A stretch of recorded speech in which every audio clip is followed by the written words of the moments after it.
What's going on, everybody? Welcome back again to the Haunted Beards coverage of Shudder's 61 Days of Halloween. My name is Jake. Thank you for joining me. Well, we have reached the end as far as the original Shudder releases go. We are here for the finale. At least for me, it was my most anticipated. Today, I want to talk to you about VHS 99.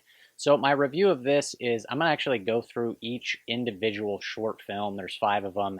And go through and talk about them each individually and then give them an individual score instead of just kind of grading this entire thing as one big movie. I'm going to go through all 5 movies individually. So without further ado, here we go. So the film starts off with a short called Shredding, and this is about a group of teens who are in a band, and they decide to go visit this concert venue from a few years ago where one of their favorite bands, the members there, were killed. And so it's allegedly haunted. And I don't really have a whole lot to say about this one other than I thought it was pretty terrible. VHS 99 did not really kick things off on a very high note, I'll just say. Look, this one it's really predictable. I mean, just from that simple plot synopsis I just read you, you probably know exactly what's going to happen. The dialogue is just like overly crude and just cringy, and they're pulling pranks on each other and making fun of each other, and just all this very like immature, crude dialogue and stuff like that. None of the characters are really anything at all. And they get there, and of course the ghosts of these band members show up, and you get some kills and whatnot, and that's it. It's extremely dark too. Like, it's really hard to see stuff. A lot of it is just overly shaky and like overly out of focus, and I just didn't like the presentation of this at all. The only redeeming quality, if I had to pick one, would be the look of the, I guess, ghosts are kind of cool. Other than that, there's just nothing here that I really got out of this at all. I'm going to give this like a 2.5 out of 10 for me. So that is the first one. The next short is called Suicide Bid, and this is about a college girl who is wanting to get accepted into this sorority, but she has to go through this hazing ritual of being buried alive first. And this one is also a little bit predictable, but it is quite a bit more effective than the other short.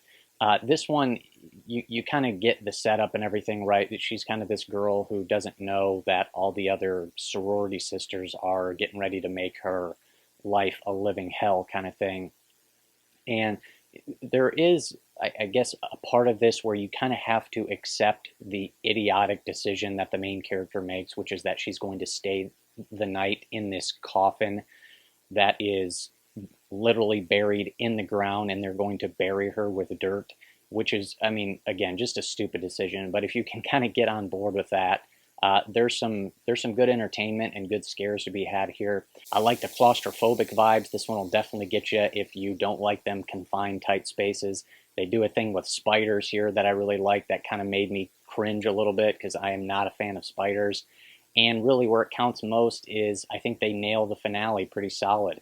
They just make some cool decisions while this girl is trapped in this coffin. It has just kind of this fun intensity to it that's both entertaining and scary.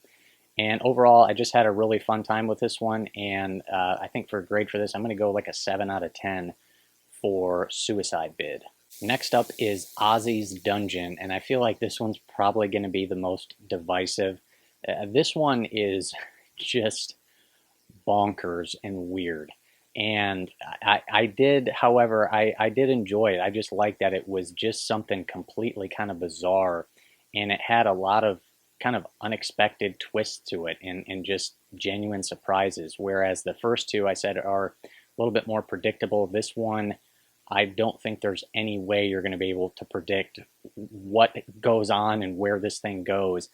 From the start of it to the end of it, it just, I don't know, it's just completely weird. There's definitely a high like WTF factor in this one. It's kind of gross and disturbing at the same time, and it's just a weird, wild story that I've never really heard something, or I've never really seen something like this before. And so I think there's definitely an element of originality to it as well.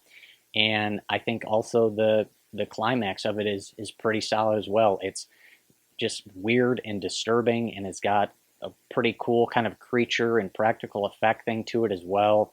And so I kind of dug this one just because of how wild and weird it was. So for Ozzy's Dungeon, I'm going to go 7 out of 10 for this one as well. Next up is The Gawkers, and this is about a group of teenage boys who are spying on their hot neighbor.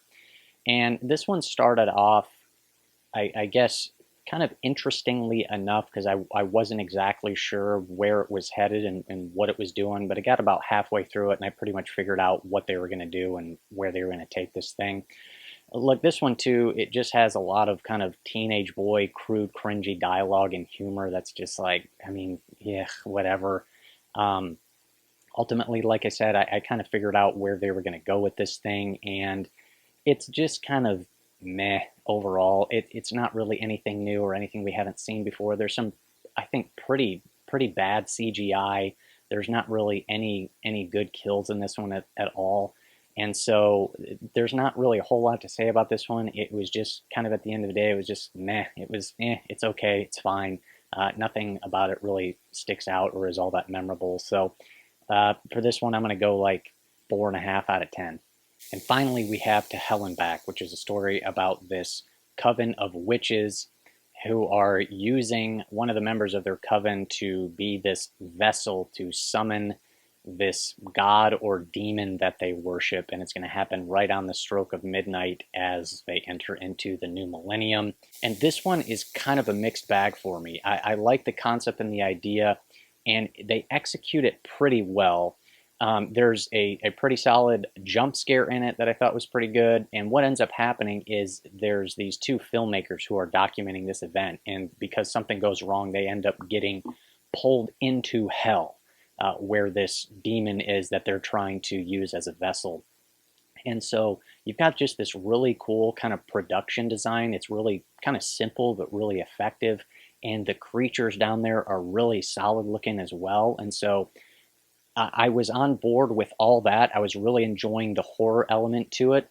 But they try to inject some humor and comedy that just kind of ruined the tone for me. And oddly enough, the guy who directed this, Joseph Winters, is the guy who directed one of the recent Shudder releases, Deadstream, which if you've seen my review on that, you know that the humor there really kind of killed it for me as well. And it's weird because I feel like the guy's character in this is similar to his character in that movie.